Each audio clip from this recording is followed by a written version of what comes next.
বলেন তো বাংলাদেশ একটা জগৎ, একটা দেশ কিনা? বলেন একটা দেশ কিনা? এই দেশের সীমানা আছে কিনা? সীমানা পাহারা দেওয়ার জন্য বিজিবি আছে না নাই? এই দেশের সার্বভৌমত্ব রক্ষার জন্য দেশের ভিতরে সেনাবাহিনী আছে না নাই? বিমান বাহিনী, নৌবাহিনী, এই তিন বাহিনী আছে। তারা করে কি? বহিরাগত হামলা থেকে দেশকে রক্ষা করবে, স্বাধীনতা বাঁচানোর জন্য। বিজিবি কি করে? সীমানা পাহারা দেয়। পাহারাদারদের কাজ কি? অন্যায়ভাবে কিছু যেন দেশ থেকে বাহিরে না যায়, অন্যায়ভাবে কিছু যেন বাহির থেকে ভিতরে প্রবেশ না করে। বলেন দেশের ভিতরের নিয়ম শৃঙ্খলা রক্ষা করার জন্য পুলিশ, র্যাব আছে না নাই? দেশের ভিতরে অপ্রত্যাশিত কোনো মুসিবত আসলে, বিপদ আসলে সেটাকে নিয়ন্ত্রণের জন্য আনসার, বিডিবি আছে না নাই? মুসলমান বুঝেন, এই দেশ রক্ষার জন্য যদি সেনাবাহিনী থাকে, সেই সেনাবাহিনী যদি যুদ্ধের অস্ত্রে সজ্জিত থাকে, সেই সেনাবাহিনীর হাতে যদি অস্ত্র থাকে, সেটা যদি অপরাধ না হয়, মনে রাখবেন ইসলাম নামক জগৎ রক্ষা করার জন্য ইসলামের সৈন্যের দরকার।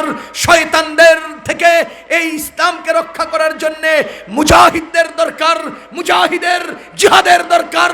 ভিতরের আভ্যন্তরীণ শৃঙ্খলা রক্ষার জন্য পাহারাদার হিসেবে উলামায়ে কেরামের দরকার। ঠিক সেই কাজ উলামায়ে কেরাম করেন, সেই কাজ মুজাহিদরা করেন।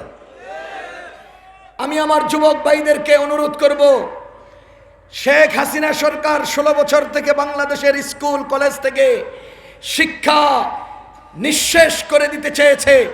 কালিমার পতাকা, কালিমার আওয়াজ নিঃশেষ করে দিতে চেয়েছে।